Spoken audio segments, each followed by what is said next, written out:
Hey Joe, I like your show. I tell everybody that's my shit. And if you got a long ride and you like getting high, maybe go and take another hit.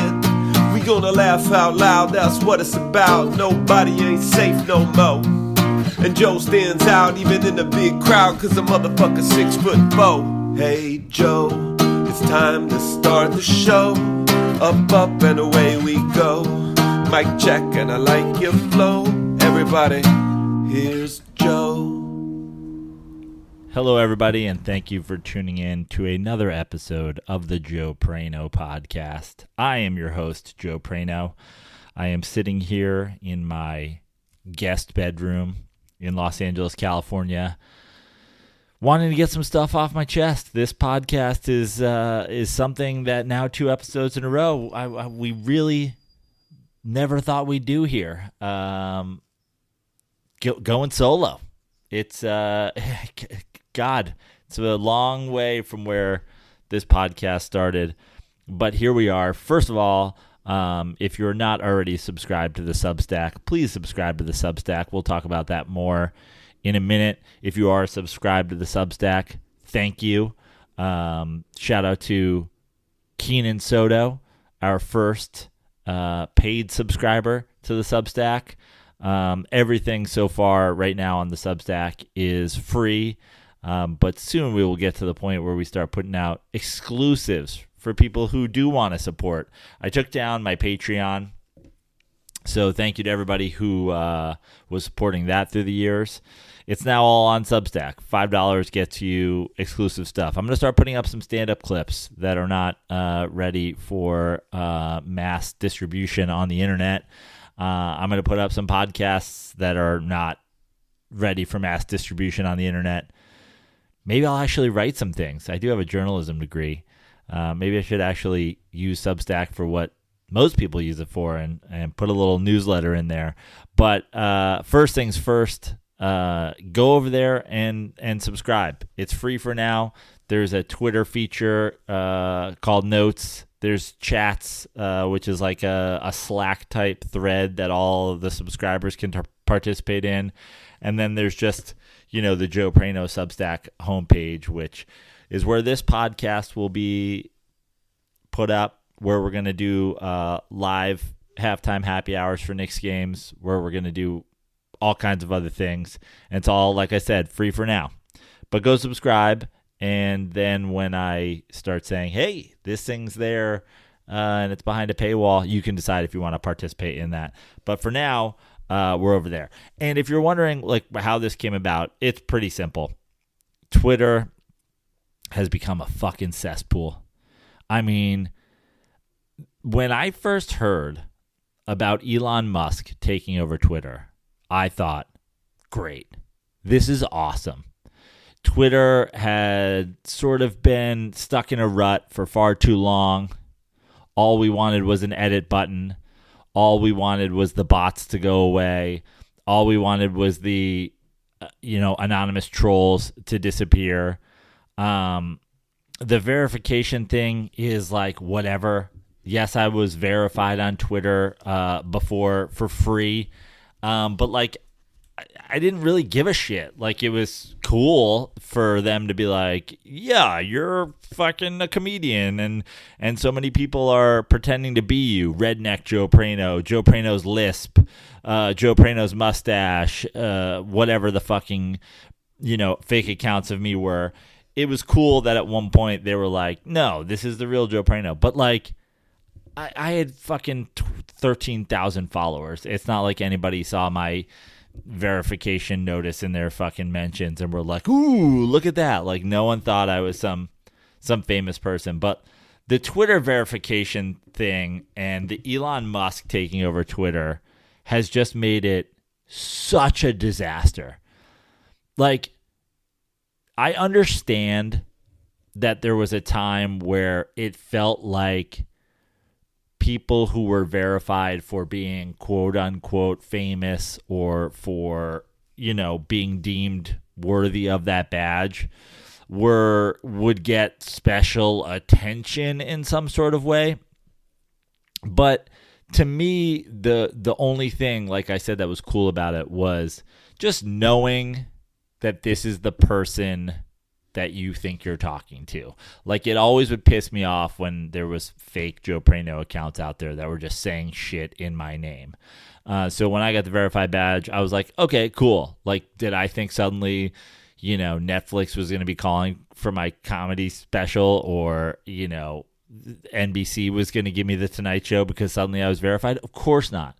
But it just was nice that when people put in Joe Prano, they didn't find my cousin who has at Joe Prano, or they didn't find Joe Prano's, Jew nose, which I think somebody had for a while. The hilarity behind that. But the verification on Twitter when Elon Musk took over, I was like, dude, this could actually be cool.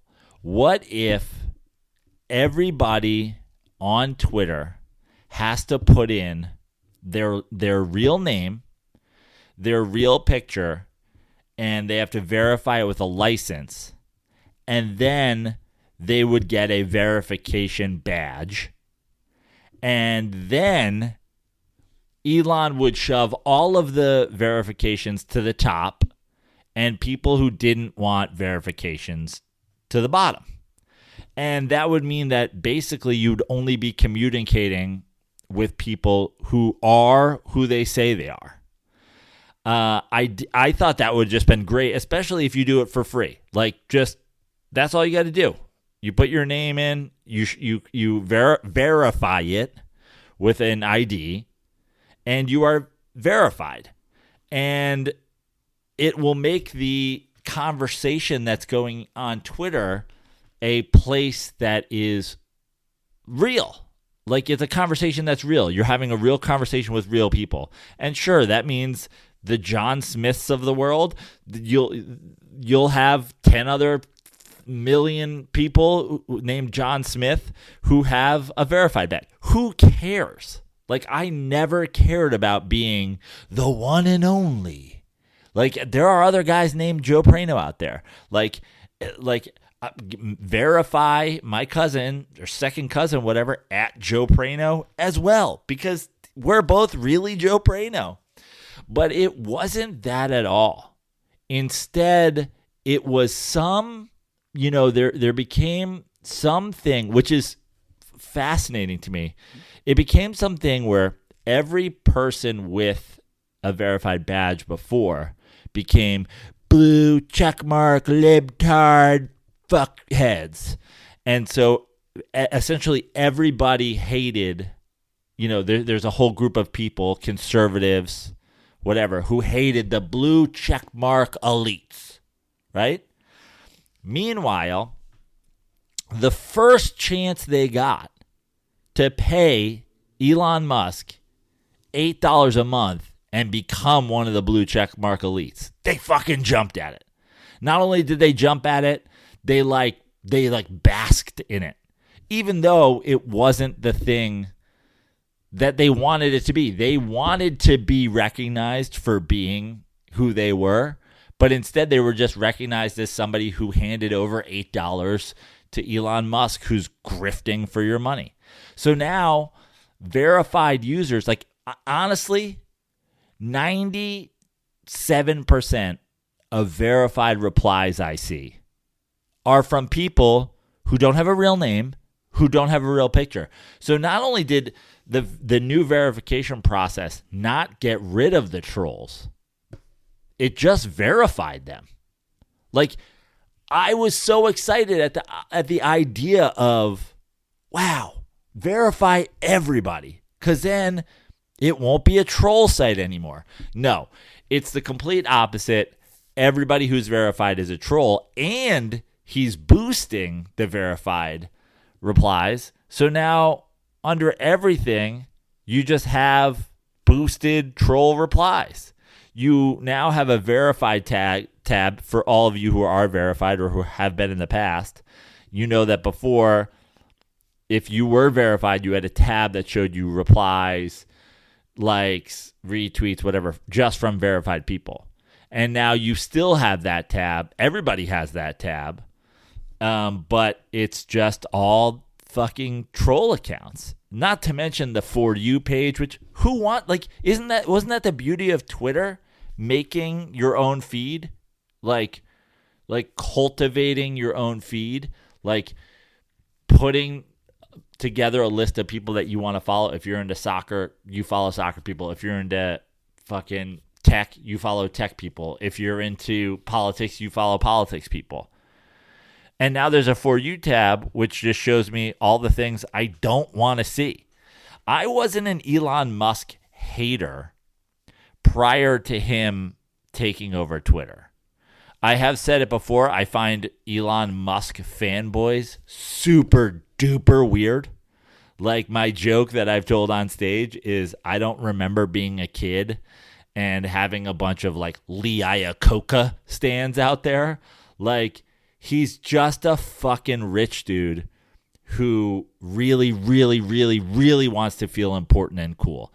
And if you didn't already know that from going on Joe Rogan and like smoking weed seemingly for the first time, it's all he wants. He just wants to be cool. And what he found was the people who think he's cool are the people that are on Twitter and are, sorry, the right. So he caters to them. Everybody does that. Like, I found that sports fans like my opinion, so I started a sports podcast.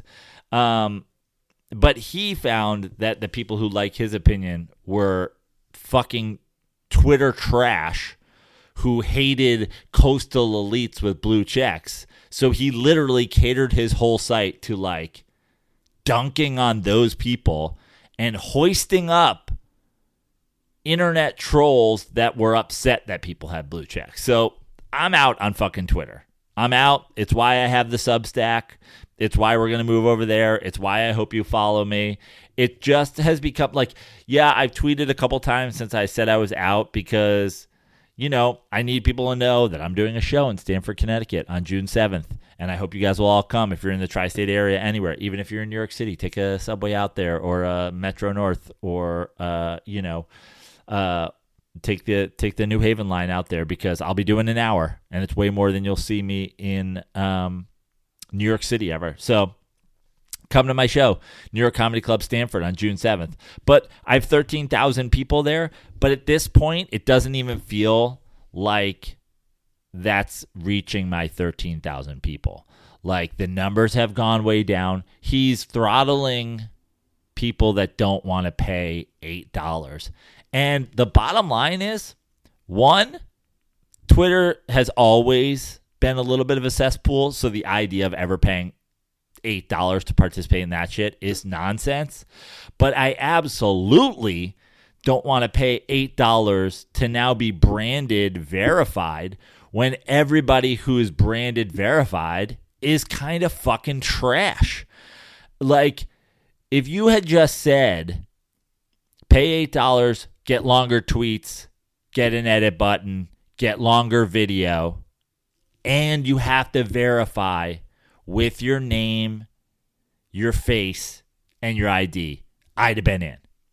But there are so few people on that fucking site that have verified with their name and their, like, if you're allowing somebody to put in an ID that says Joe Prano or John Smith or Tom Jones or whatever, and then have their account be Joe Biden is a cuck, then what? Then are you really even verifying something? Like, it's just so dumb, and it's just so sad.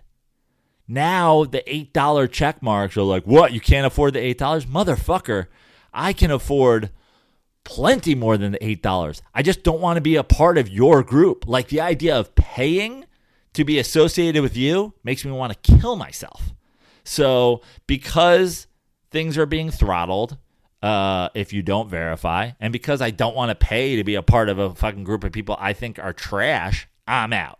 So follow me on Substack. Subscribe to the Substack. Things are going to be coming your way if you do that.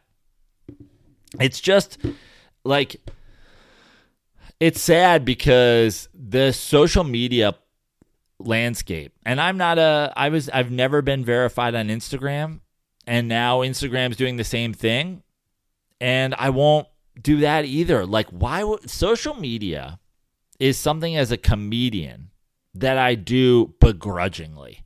Trust me, if tomorrow somebody gave me $2 million in cash, first of all, I'd never do a stand-up comedy show again. Never. I'm just not that guy. I can't believe that guys like Joe Rogan have a massive podcast following and still takes his shitty Kim Kardashian jokes to fucking stand-up stage. Why? The idea that somebody like Jennifer Aniston or David Schwimmer, I always talk about the Friends people because like you guys are gonna be rich on your fucking back pay, rich on your fucking syndication pay for the rest of your life. Like, why are you even doing other shit? Like, oh, I just love the work. I don't. If you gave me $2 million cash tomorrow and said you can never do stand-up comedy again, bye. Fucking bye. And I'd immediately shut down all my Twitter accounts or my social media accounts. Twitter would be gone. Instagram would be gone. It'd all be fucking gone. Would I do a podcast behind a fucking paywall? Probably not. There's whole, like, if I have $2 million, and that's not even that fucking much money, but if I have $2 million, you want to know where you can find my opinion? At the bar over some cold Miller Lite drafts. Like, it's just so insane to me that some people just need the attention. I put out my opinion on the internet now because, like, yeah, there's some part of it that, like, I hope you guys will pay for it, whether it be in a subscription or whether it be in coming to a comedy show because you like my opinions. It's like, this is a means to an end. Like, I don't want to work in a fucking office, but, like, if I want a scratcher tomorrow and got $2 million, you would have a hard time fucking finding me. And I'm not talking about on the internet. I mean physically. But in the meantime, here I am. You know, follow me on Substack. I've got a friend who works there. Seems like it's a good place. I feel like the fact that Twitter is hiding Substack links or shadow banning you if you put out Substack links is a good sign that it's a good place to be, because Twitter has become the fucking worst place to be. I used to think Facebook was the worst. Twitter is now like Facebook, like on steroids, because your grandma's account, your racist uncle's account doesn't even have to be your racist uncle anymore. It could just be a fucking burner. It could just be a troll. It could just be a fucking thing. And like, it just doesn't seem like something that's even worth putting, you know, my Knicks fandom shit on anymore, or my Mets fandom shit on anymore, or you know, dirty sports tweets. It's like, you can see the lack of engagement that you get. And listen, tomorrow I can take $96 or whatever it takes to be verified on Twitter for a year and hand it to a fucking social media guy for a month and be like, buy me a bunch of followers on Instagram and on TikTok and on whatever. Like, buying engagement has always been fucking hella lame. So I'm not about to do it on Twitter via a blue check mark. Like, I never gave a shit about anybody feeling like, ooh, that means something. It just fucking was like, oh, I guess that's the Joe Prano I'm looking for. And I'm sure that there's been some point where somebody went on Twitter looking for a different Joe Prano and found me with a fucking blue check mark and was like, who the fuck is this dickhead? And I get it. Like, but now you go on and it's like 99.9% of the people who have it are trolls. They're fake trolls with fake names, fake pictures, and they're just there sucking Elon's dick and pushing right-wing shit. And I'm fucking over it. So please follow me on Substack. That's where I'll be. Let's talk about some other shit. This has become a place that, like, here on the podcast, and I'm going to start doing these alone because I've got shit to say about certain things, and I've heard, like I said on the last episode, the dirty sports fans who don't want to hear about it. And Andy Ruther only wants to talk about the things he wants to talk about, and if it doesn't fall in that category, like, it's going to be upset to him. This is no diss on Andy Ruther, but you know, I don't ever really play police anything. Like, Andy could talk about any topic that he wanted on the Dirty Sports podcast. I don't really give a shit. And I will never be like, bro, that might like upset our listeners. Cause like, it's our show. It's our opinions. Like, that's how you get an audience, is by being yourselves. And again, this is not a diss on Andy, but Andy's like, well, I don't know why we have to talk about this all the time and why we have to talk about this all the time. And I think it alienates some listeners and whatever. And I'm like, cool. That's the difference between me and you, man. I want you to come here and talk about things that alienate people if it's important to you. Again, not a diss. It's just two different ways of approaching it. But this Phil Jackson story came out last week, and I would have loved to talk about it on the Dirty Sports podcast, but I know that the Reddit crew, the blue check mark Elon Musk crew, and probably Andy himself would have been angry about the topic coming up. But Phil Jackson did a podcast with Rick Rubin, and I listened to it, 3+ hours of podcast. And you know, through the years, Phil Jackson is the coach of the Bulls and then the Lakers. There was moments of Phil that I did not like, and there was moments of Phil that I have liked. It seemed like he was, always a somewhat like hippy dippy Zen kind of guy, and I thought that meant that he was of a certain political state of mind as well. Not that everybody has to agree with me politically, but I do sometimes feel swindled when like you get like the Grateful Dead head who then turns out to be just like an old fucking racist dickhead.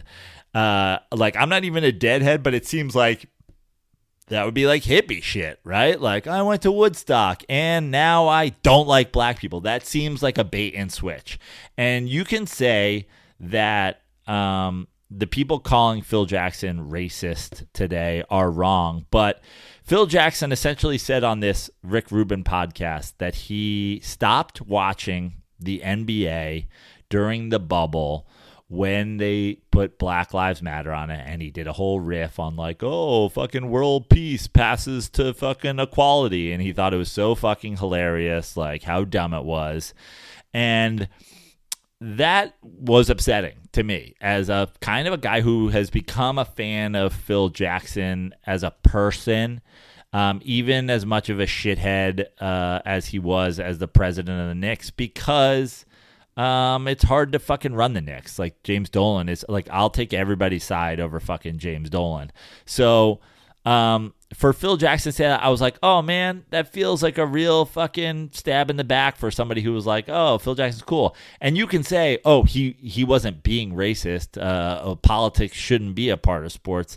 But I would argue that is Phil Jackson telling on himself, because in his explanation, he said, I don't like sports and politics, like keep politics out of sports. Meanwhile, when Phil Jackson was the coach of the Lakers, he was very political. There was a time where Prop 19, which would have legalized marijuana, was proposed in California, and Phil Jackson, in a pregame, locker room convo with a reporter, weighed in.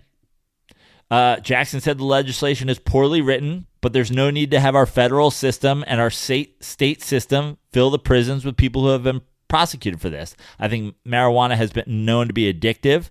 Jackson said at Staples Center on Tuesday before the Lakers game against Memphis, it's not something to be laughed at. I think it's a situation that can be handled and help our society out, and blah, blah, blah, blah, blah, blah, blah, blah, blah. So Phil Jackson didn't say, hey, man, don't ask me about politics. I'm here to coach basketball.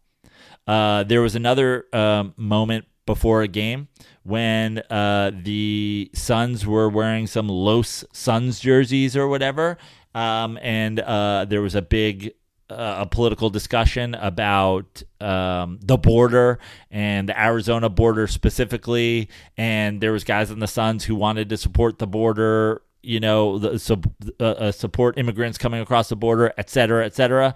And there was a statute against that, and Phil Jackson weighed in on that. Jackson's support for the Arizona statute, which can only be enforced through impermissible racial profiling of Latinos, came to light on the eve of Monday's first game in the series. Jackson was asked by an ESPN columnist what he thought of the Suns owners and players declaring their solidarity with the law's opponents by wearing jerseys that read Los Suns during a game on Cinco de Mayo. The LA coach replied, "Am I crazy, or am I the only one that heard the legislation say we just took the United States immigration law and adopted it to our state? Arizona lawmakers simply gave it some teeth to be able to enforce it." Again, I don't even give a shit about that somewhat fucking racist position. But the point is, he was asked questions before games, and he didn't say, "Hey, man, this is sports, not politics." Every time somebody would ask him his political opinion while he was coaching, he'd fucking lay into it. Meanwhile, NBA players did that in 2020, and now he doesn't want to watch basketball anymore because he doesn't think sports and politics should mix. That's fucking telling on yourself. That's fucking telling on yourself. It's okay for me to weigh in on politics whenever I want. But when players who actually make the league go weigh in on it, then I'm offended by it and I don't want to watch anymore. To me, what he's saying is I don't want to watch the NBA when their political opinions are different than mine. And Scottie Pippen called him out years ago for being racist, and everybody was like, "What the fuck are you talking about, dude? He coached black people the whole time." But the truth is, like, the evidence is there. And to me, Phil Jackson, with his standing in the conversation for greatest coach ever, when you look at championships won, with his standing with having coached Michael Jordan and the Bulls, Shaquille O'Neal and the Lakers, what he did in the Knicks organization, him saying that in a podcast to me is a fucking story. It is a fucking story, and it should be talked about. But people want to go, "Oh man, like, can't the guy just have an opinion?" No, he fucking can't. And the rest of the podcast that he did, like, he looks fucking great at times, and you like his character at times. But to me, that was like a super telling on himself moment. He was very open politically as a player, as a coach. But he got turned off, quote, when the NBA became political suddenly in 2020. No, dude, you got turned off when black guys started saying that they wanted to be treated fairly. And to me, it's just blatantly showing your racism.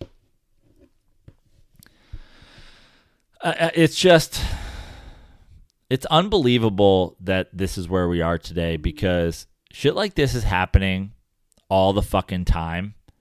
And I'm kind of sick and tired. I know, like, these solo podcasts I do aren't fucking hilarious. But it's become more of like a venting situation for me, because I just like cannot believe what's going on in the world today. If you are a devout follower of Joe Prano, you probably remember me doing Dirty Politics with Brett Ernst. And I almost still stand by some of the things I said there, but like a lot of the things I said, I was completely wrong about. I said about the political situation, and I stand by that. Like, I'm kind of glad Trump won over Hillary. Like, I think it would make America bottom out. I said I think it would make America bottom out. It would sort of make us, a joke to everybody, and hopefully, we would bounce back from the bottom and right ourselves. And I think it absolutely did the first part, but unfortunately, it doesn't seem like the bounce back that I was hoping for would happen. I was like, what will Hillary be? Business as usual. Whereas maybe Trump will be like us winning the fucking lottery. We'll be the worst team in the league, and we'll have a chance to rebuild. And then people said, hey, man, that's a fucking dangerous game. Like, he's going to overturn Roe versus Wade. And I was like, no, he's not. Don't be fucking stupid. He's going to make racists feel emboldened. No, people aren't just going to come out and just start, like, being Nazis again just because fucking The Apprentice is president. I was like, don't be fucking stupid. Like, everything can't be like gloom and doom, worst case scenario. I was like, some fucking reality star is going to become president. We're going to be a fucking joke around the world. Everybody's going to be embarrassed by it, and we're going to fix our lives. I was wrong. You don't hear that from me a lot because fucking it's never that cut and dry, but boy, was I fucking wrong. All the gloom and doom people that said shit was going to happen, it absolutely fucking happened. It absolutely fucking happened.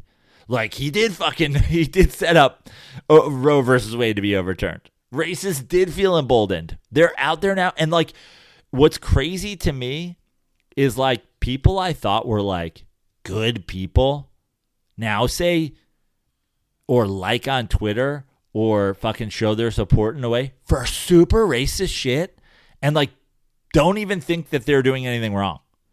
I'm not going to name names of some people that I feel real fucking swindled by personally, but, like, I check in on certain people's, like, Twitter likes every once in a while. And I was checking on somebody's today who's literally liking tweets about a guy getting murdered on the New York City subway. A guy got fucking murdered. A guy who's clearly mentally ill got choked to death by a Marine, and people are like, yeah, he should have. Like, you're like, what? There's all the video we've seen throughout the years of people doing some fucking wild shit on the subway or somewhere else, and then they get fucking attacked or they get shot or whatever. There's no video of this guy doing anything but, like, screaming, and we're now, like, in support of, like, vigilante justice, where, like, if you don't like how somebody's acting, you can choke them to death. To me, the idea, and, like, I get it. There's always going to be despicable people out there. There's always going to be people out there that see a black guy get strangled to death and secretly fucking like it. They don't care what he did. He's black, and they fucking want that guy dead. There are super duper unabashed racists out there, and there always will be. There'll always be terrible people. But the idea that there are people out there who think they're good people, who think that they, have, reasonable thoughts, that are trying to be like normal, active members in society, that don't live in a fucking trailer in bumfuck, that live in Los Angeles, California, or New York or whatever, who are supportive of a human being getting choked to death from behind by another human being because they were fucking screaming on the subway is fucking insane to me. And it's like, the bottom line is, we're now at the point where people are supporting that and they don't even think that they're being racist. To me, that's crazy. I was so fucking wrong, dude. I was so fucking wrong. Racists are emboldened by our political landscape. Not only that, but I was wrong. Like, I didn't think reasonable people would become racists by our political situation. That, to me, is wackadoodle. Like, I cannot believe we're in a situation now where people just, like, don't even know it. They just go, yeah, man, like, you can't act like that or else you'll get choked to death. What the fuck planet are we living on? So, yeah, listen, it's just, I feel really fucking dejected right now. All I want is that scratch off lotto ticket for $2 million so I can disappear, because this shit is fucking garbage. I put on my list of things to fucking talk about. Was also just like some sports shit, like the New York sports situation, that, we don't touch enough on the dirty sports, again, because like, we cover things on like a more broad basis. But I also put on the Substack in the thread situation, in the chat situation for you guys, and I'll put this up there if I ever continue to do these solo or with somebody else. I said, what you got? About to record a solo podcast. Want to get some things off my chest. Send any topics you'd like me to tackle. Substackers were the only people who will ever have a say, and that's true. I'm not going to fucking check my Twitter replies anymore. If you want to have a say on this podcast, if you want me to do a fucking 5-minute episode next week on something, send me a topic. I can put up these whenever the fuck I want. I can do live, YouTube lives. I can do whatever. And if you follow on Substack, you'll see it in there, and you'll get the link, and we'll do mailbags, and we'll do fucking lives or whatever. Just follow me there. And subscribe. But Ian Tadaro said, who's in a worse spot right now? My Yanks or your Mets? I think we can both agree that we're worried about our Knicks. We are worried about our Knicks. In a way, I'm less worried about the Knicks than I am about the Mets, because we weren't really expecting a whole lot, right? Like, we were expecting to win one series, and we're now only looking forward to the potential of going to the Eastern Conference Finals because the Heat upset the Bucks. Now we're like, oh, we just got to beat the 8 seed. But it's like, it would be, I'm worried because, like I said on the Dirty Sports, I think this Pat Riley fucking cares, man. And the Heat are a totally different team than they were in the regular season. So yeah, I am worried, but a second round appearance is all I was sort of looking for. We got it. I'm not going to pretend that just because the matchup changed, like, I'm going to be devastated if they don't go to the Eastern Conference Finals. If they do go to the Eastern Conference Finals, I'll be ecstatic. I'm more worried, and let me just say this: I'm very worried about my Mets. But I'm more worried, or I should say, you said who's in a worse spot? The Yanks are in a worse spot than the Mets right now, and the Yanks are in a worse spot than the Mets right now because the Yanks are in a better division. The Braves are the best team in the NL East, and even today, as shitty as the Mets are, the Mets are the second best team in the NL East. The Yankees right now are in dead last place. Boston isn't mailing in the season. Baltimore's on the up and up. Tampa Bay's the best team in baseball. Toronto's, I think, in fucking second place. Like, it's a tough division right now, top to bottom. And the NL East isn't that. So, sorry, Toronto's in fourth. They're right above the Yankees. Baltimore's in second. So, I knew you guys were in last place. I thought Boston was in fourth. But it's Tampa Bay, Baltimore, Boston, Toronto, New York. So, yeah, I think that's the sole reason. Now, the Mets are not in a good place. Surprise, surprise, getting guys my age to be your 1-2 in the rotation, not a fucking great idea. It's not a fucking great idea.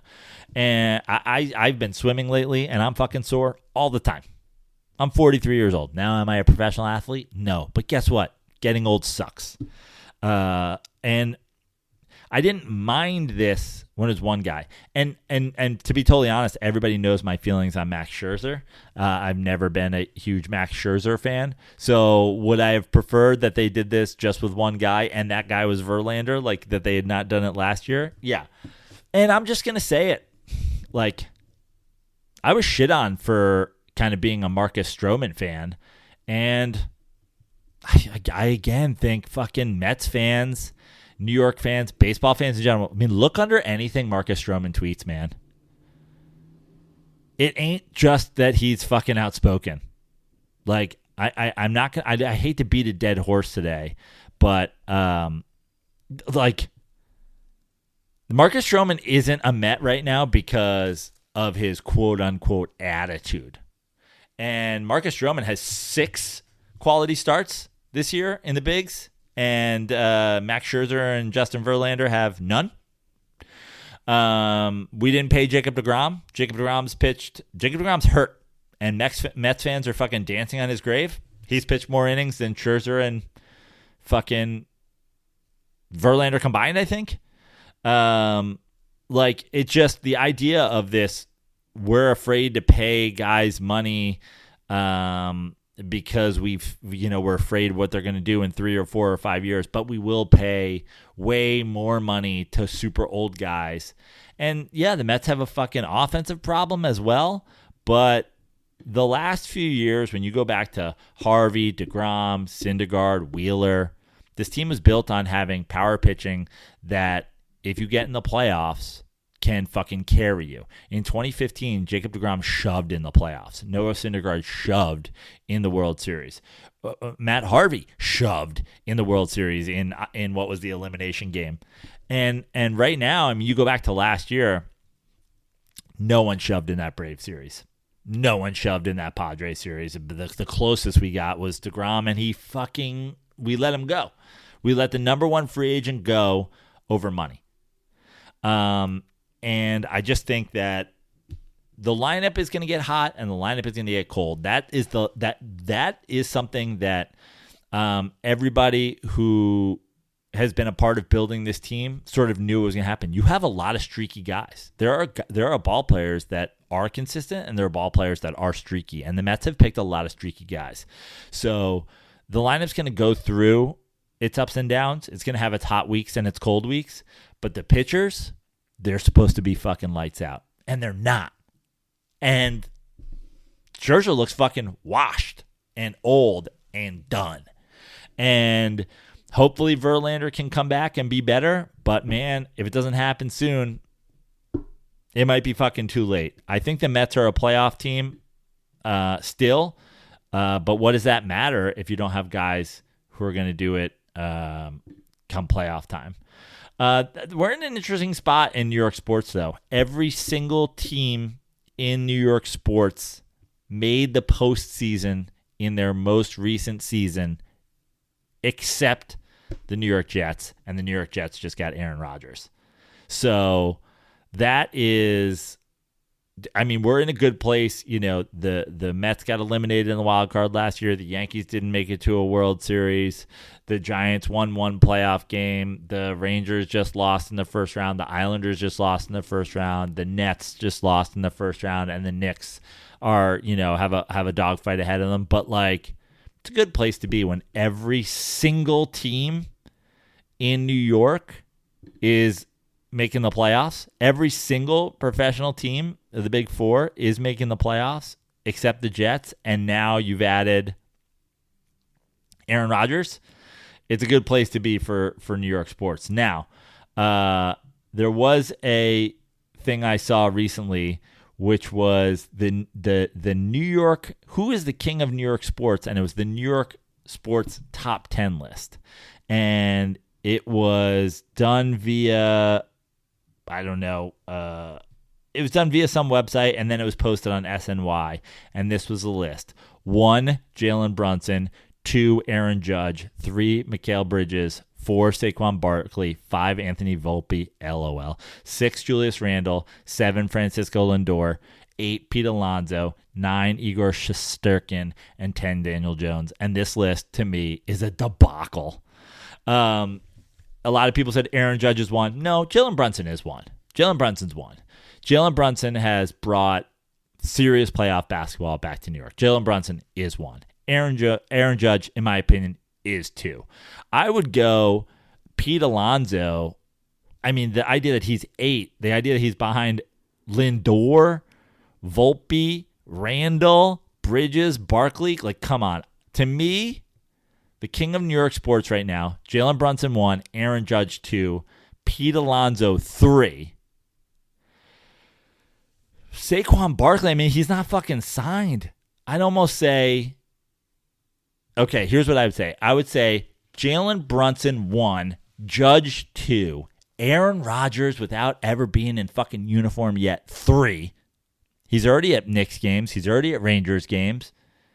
The fucking Jets odds are going down. He's the quarterback. I'm going Brunson, Judge, Rodgers, Alonso. I think you just got to go Barkley, or sorry, not Barkley. I think you got to go Daniel Jones after that. I mean, if Rodgers being the quarterback of the Jets is 3, you go Jones 5, then maybe. I mean, Anthony Volpe's not on my fucking list, so he's out. He's replaced with Rodgers in this top 10. I'm like Mikal Bridges on the Nets. I'm putting him 10 on this list. I'm going, where were we at? Brunson, Judge, Rodgers, Alonzo, Daniel Jones. I don't know. Julius Randle, Shesterkin, Lindor, Saquon Barkley. Like, that's probably where I'm at right now. That's my top 10. And like, because this list is a fucking nightmare. But I'll tell you one thing. Brunson's won. Win or lose in this series, Knicks basketball means more to New York City as a whole than Yankees baseball. It does. Yankees baseball is split in New York. Baseball is Mets and Yankees. Football is Jets and Giants. Brooklyn and the Knicks are not fucking split. New York sports fans are Knicks fans. You got weird fucking people who moved here from Minnesota to Williamsburg or to fucking Park Slope and were like, oh, I'll be a Nets fan. Cool. You have people from fucking Jersey. You have people who maybe remember them from fucking Long Island and are like still Dr. J fans and have come back around. Fine. But like, there is no split in New York sports fans over basketball, which is why Jalen Brunson's won. Jalen Brunson is fucking won. And yeah, that's that. The rest of it, you know, I kind of did on the fly, but that is he's won for sure. And I think Judge, with as great as he's been, is probably 2. And Alonso's been just as great as Judge. He doesn't have that one monster season, but he's got more home runs since coming into big leagues than I think anybody. So to me, he's 4 behind Rodgers, and then the quarterbacks are the most important fucking position in football, and football is a huge deal. So 5, like my top 5 is fucking pretty locked: Brunson, Judge, Rodgers, Alonzo, Daniel Jones. That's my a locked and loaded top 5. So that's really fucking it. I'm gonna do these like more often.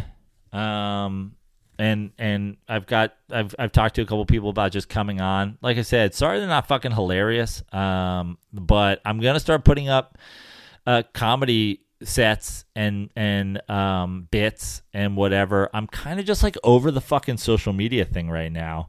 Shadow banned on Twitter for shadow banned on, well, I am shadow banned on Twitter for not paying $8. I'm shadow banned on TikTok for making fun of Taylor Swift. And Instagram, I'm not shadow banned, so I guess follow me there at Joe Prano on all the things. And just subscribe to the Substack. It's free for now. I'm not going to be putting comedy bits up for free. Those are going to have to pay for. So make like Keenan Soto and pay the $5. And also go in there in the chat section and reply to my what the fuck you want to talk about shit, and we'll talk about it. Go in there and follow me on the notes thing, because it's going to be where I put the Twitter. I'm going to get to putting some notes out right now, and because I have some more thoughts on tonight's games. But I don't want to fucking go on Twitter. Twitter's a fucking cesspool. I might delete it from my phone entirely. Fuck Elon Musk. Like, fuck racists. Fuck Phil Jackson. Fuck people who think that you should choke somebody to death on the New York City subway because you're scared. It's all about fear. You know, the fucking Bud Light, Dylan Mulvaney fucking thing. It's about fear. You're all fucking scared. Like, what the fuck are you so scared of? Who gives a fuck? Just like live your fucking life. Stop being fucking racist because you're scared. Stop being violent because you're fucking scared. Stop fucking buying entire social media platforms because you're fucking scared and then ruining them. You're all fucking soft. And So yeah, I'm gonna put this shit and other shit on the Substack. Yeah, this is just me getting some shit off my chest. So thanks for listening, and we'll be back soon or not soon. Who the fuck knows? You let me know. Okay, peace the fuck out. Hey Joe, I like Joe's show. I tell everybody that's my shit. See, I had a long ride, turn the volume up high, and the time flew by so quick. I laughed out loud, that's what it's about. I really don't feel safe no more. And Joe stands out even in a big crowd, cause he drinks till he hits the flow. Hey Joe, it's time to stop the show. Pack it up and away we go. Donate cause we almost broke. Everybody, that was Joe.